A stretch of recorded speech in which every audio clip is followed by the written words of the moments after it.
Moclès, Secret Connection. Secret Connection, Gizmo, Blanc tout seul, ZS Click, YW, Desporot, Bulldozer. Meister.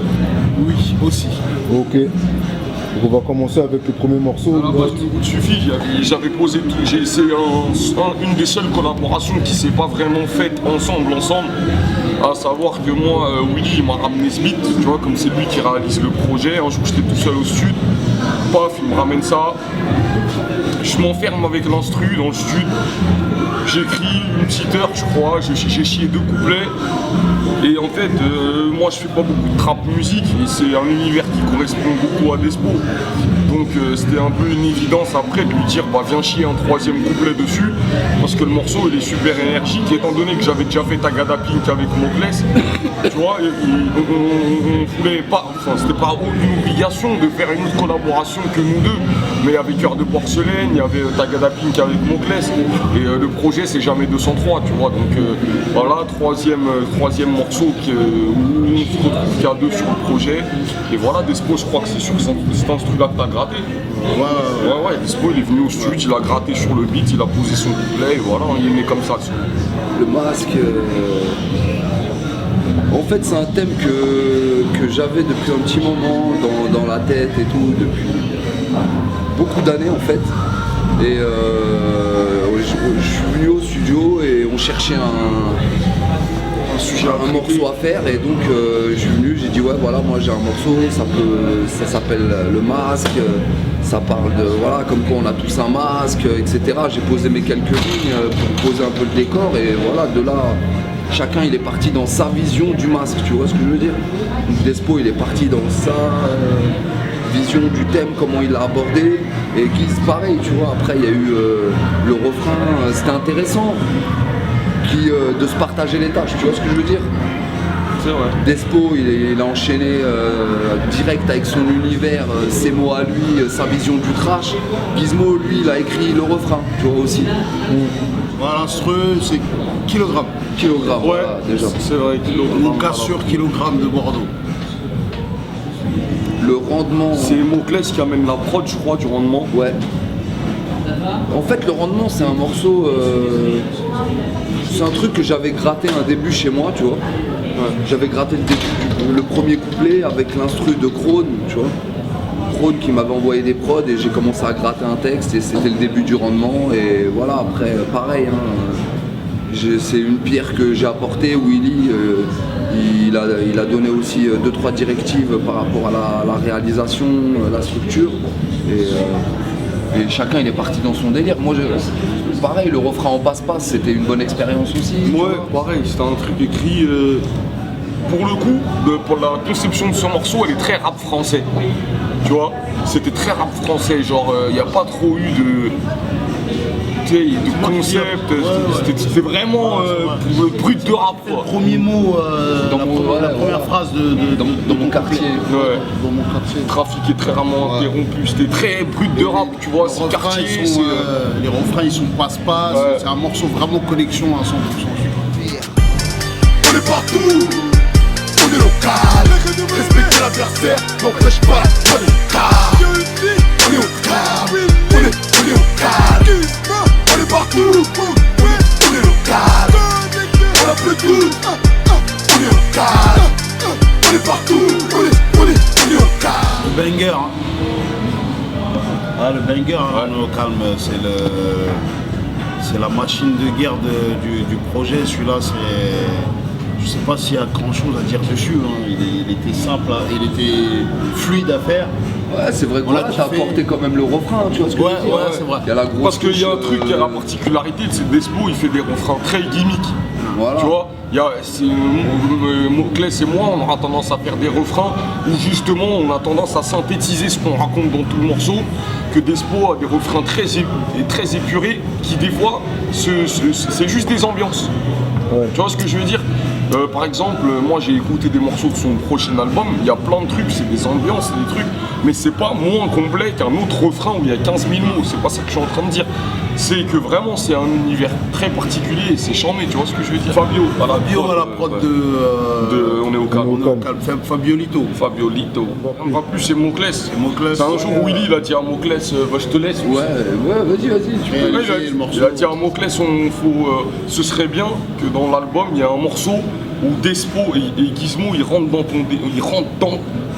En gros, en vrai, c'est comme si Moclès il avait posé un solo, qu'il avait enlevé 2 couplets et que nous on avait chacun posé un couplet. C'est un peu ça la logistique de ce morceau. C'est-à-dire c'est l'univers de Moclès, c'est lui qui a choisi la prod, c'est lui qui a écrit le refrain, c'est lui qui a choisi le thème, tu vois, qui a amené un peu l'ambiance du morceau, le délire. Et celui-là il s'est créé comme ça, vraiment Willy, comme il réalise, comme je te dis, tu vois, il disait ce serait bien. C'est vrai que le titre, quand on est tombé dans le champ lexical du bonbon, c'est une idée qui est venue une fois que moi j'avais dit à Gizmo, ouais, ça serait bien qu'on fasse un morceau qui s'appelle Tagada Pink, où on peut parler un peu des rappeurs qui se prennent pour des chéris, alors qu'en fait, vas-y, ils sont... Voilà, tu vois, alors qu'ils se moquent un peu des en réalité qui narguent les pauvres et qui en fait ils sont même eux-mêmes pauvres. Donc je trouvais ça un peu... C'est un peu une sorte de Daffy Duck en plus marrant. Voilà. Et dans le champ lexical du bonbon. Voilà, et dans le champ lexical du bonbon. Mais pour la petite anecdote, c'est vrai que j'avais un paquet de Tagada Pink dans mon étagère et tout le temps je le regardais, je disais ouais ce truc là et tout. Ouais. Faut que j'en fasse un rap, tu vois.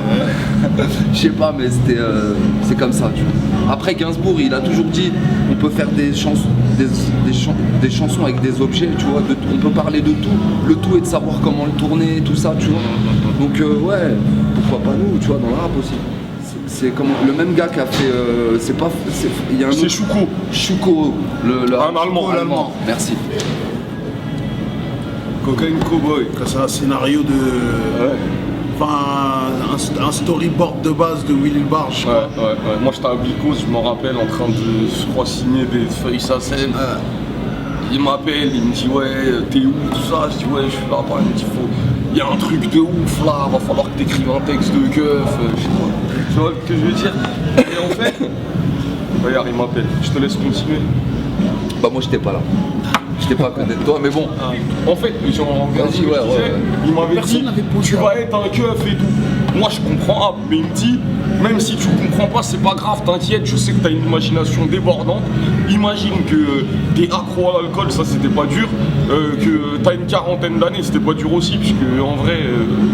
T'avais fait déjà de 21. Voilà, tu vois, en gros, vas-y, et que t'es un flic véreux et qu'en vrai t'es encore plus youvois que certains youvois.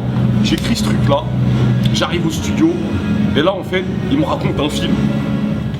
Et ouais, comment je me suis greffé au truc, Willy m'a dit ouais voilà toi, alors là il y a un keuf. Non, il m'a même pas dit ça. Il m'a dit toi tu dois être le citoyen, le mec perdu dans parano, qui regarde ça d'un œil extérieur et tout, qui subit un peu toute cette crapulerie, tu vois, ce côté corrompu et tout, tu vois. En tout cas, c'est le morceau le plus cinématographique de l'album et je crois qu'à la prod, c'est Crack Night. Merci. Il me semble que c'était c'est Despo, je parlais avec toi, je te disais, j'ai un sujet et tout.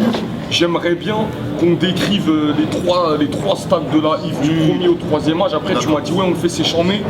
En plus, il y a 3 compartiments, 3 couplets et tout. Faut le faire à l'envers. Et tu m'as dit, on le fait à l'envers. Il s'est né comme ça. Et après, on a parlé à Moclès et ça s'est fait comme ça. Porcelaine, alors ça, c'est une prod que j'avais depuis longtemps, des kilogrammes. Du fait de se relever, du fait de ne pas se laisser abattre par les trahisons, par les questions d'intégrité entre poteaux, tout ça. Et voilà, Cœur de Porcelaine, ça a donné ça. Et je me rappelle déjà, quand on est parti à Perpignan, j'écoutais la prod et j'avais déjà une idée de refrain, j'avais déjà le truc par semaine, là. Tu vois, je le fredonnais comme ça et là je l'ai bien écrit, je l'ai concrétisé, donc après j'ai rajouté des couplets et ça a donné ce morceau.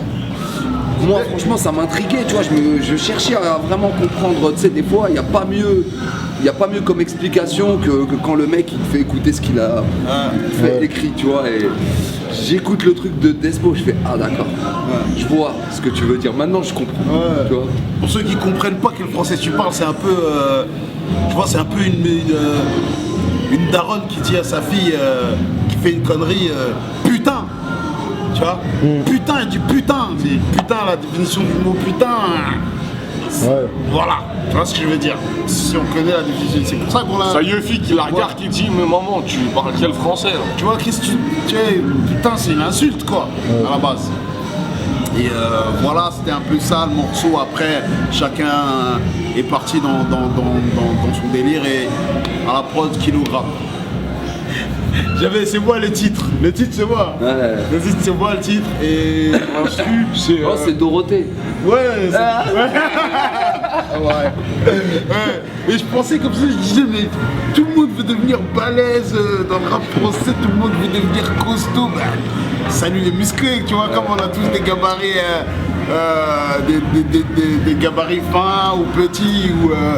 Bon, c'était bien de faire un petit clin d'œil pour dire salut les mecs. Et l'instru, c'était un choix, je crois, complètement aléatoire. On écoutait des trucs, on est tombé On a sur fait ça. vas-y, on essaie de Carrément. Et tout le monde a fait un flow en yaourt. Ça s'enjaille et tout. On teasait en plus, je crois, ce jour-là. C'est tombé. Donc, du coup, ah ouais, vas-y, c'est ça le truc. Vas-y, faites un 12, on met du flow, des machins.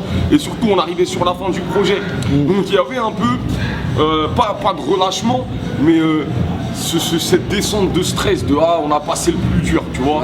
C'est clair. Vraiment, on lâchait un peu de. C'était peut-être l'avant-dernier. Ouais, l'avant-dernier ou le dernier morceau. À un moment, on avait fini et à un moment, on dit il faut rajouter un titre et c'était celui-là. Le premier morceau du projet en fait. Hein. Ouais. Si les souvenirs sont bons. Hein. Et à la base, j'avais invité Despo sur mon 3e album, solo, c'est tout. On avait fait ce morceau à deux. Et au final, on a décidé de faire le remix avec Moclès et de le mettre en morceau phare de l'album. Parce qu'en plus, eux, ils devaient faire le clip. Et nous, moi, on m'avait dit, ouais, si tu veux, tu peux poser sur le titre. Un couplet, on enlève le passe-passe de la fin, on met un couplet et on fait un clip à 3. Tu vois, comme ça. Donc on balance avant la sortie, Premier single. etc. Premier single, jamais 203. Ouais, le rap, la merde, les fils si au fond du trou, Gizy Ouzou, c'est Kirikou. Après un bac de bière et 10 spliffs, arrête de faire tes chichis. Enlève ta culotte, donne ta chatte. T'es tombé sur un chien de la casse. J'suis passé en mode zizi, j'suis passé en mode pas le temps. J'dois faire mes trucs vite et bien. Tu bois trop, tu tiens pas la route, c'est ce que m'a dit le médecin. Bah là, c'est chacun qui se lâche. Hein. Chacun qui se lâche un peu sur son concept, sa vision de la vie, de la société, du rap, de tout, des femmes, de la vie, de la vie. Et déborder, voilà, c'est un peu. C'est le carnet de bord de chacun. Chose à dire, tu vois. C'est le carnet de bord de chacun compartimenté en 3 couplets. Ça veut dire Despo, il te ramène son expérience, sa vision de la vie, sa manière de voir le rap. Moclès pareil, moi pareil. C'est ça ce morceau. Chacun a vidé son sac à sa manière. Même si le thème c'est déborder, mais quand tu l'écris, tu penses pas à ça, tu penses à te vider, tu vois. Sans aller aux putes. Vider son bic, je veux dire. Vider son bic, pas sa C'est bic. pas le même liquide. En fait, ça a été réalisé, je crois, de A à Z par Willy. Il a ramené l'instru, il a donné une idée de refrain à Despo. Despo, il a capté un peu dans quel délire Willy il était. Et je me rappelle, c'était une période où moi et Willy et Yoni on discutait beaucoup de business et comment on allait travailler ensemble sur la suite et tout, etc. Et des fois j'étais là, j'étais en mode je suis l'un des meilleurs et tout. Je dis mais pour qui? Et Yoni me disait mais pour qui tu te prends et tout. Et je dis quoi? J'ai pas le droit de m'aimer? Tu vois, c'est que ça a commencé comme ça. Je dis quoi? J'ai pas le droit. J'ai pas le droit de m'aimer. Moi aussi je m'aime, je vous aime bien, mais moi aussi j'ai le droit de m'aimer. Tu vois, je crois que c'est comme ça qu'il est.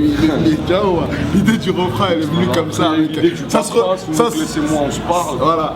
Et voilà, il s'est fait comme ça. Après Cayenne qui est venu poser un couplet.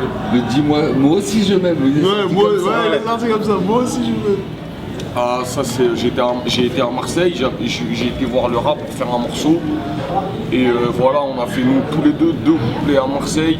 Le truc, c'était de la bombe, c'est du gros ego trip, du gros rap. tu vois. Hop, on a ramené le morceau sur Paname et c'était une évidence de rajouter le reste de la bande. Et La Rage, c'est Fabio à la prod, un morceau qui a été rejoué à la base parce que j'avais écouté une instru, j'aimais bien. J'ai proposé qu'on la rejoue, ça a été fait. J'ai posé un couplet, mais bon, comme je suis un peu fou en freestyle, des fois je lâche des inédits. Il se trouve que ce couplet, je l'avais posé sur La Rage. Et entre-temps, Willy, il a eu l'idée du coup d'exploiter les beats pour nous trois. Donc au final, j'ai supprimé mon couplet que j'avais déjà rappé en freestyle, j'en ai réécrit un. Et je l'ai posé dessus et mon classe On s'est greffé dessus, voilà, on a pris le thème, voilà, on avait tellement la rage qu'on avait des choses à dire, frère. C'est le premier morceau enregistré ouais. de l'album. Mais sans savoir que ça allait être cet album. Voilà, avec un choix de prod de demi-portion. Ouais. Donc, les gros refrains de shot là. voilà, gros refrain de shot là, Dédicace au Barbès Clan, ADI, à shot, ADI, gros shot là. Il a plié ça, comme on dit. Il a plié ça. Voilà, il a- Fin. Toujours jamais 203. Toujours. Et toujours jamais eux sans nous. Yoni Willy, jusqu'à l'infini. C'est ça le vrai mot de la fin. W.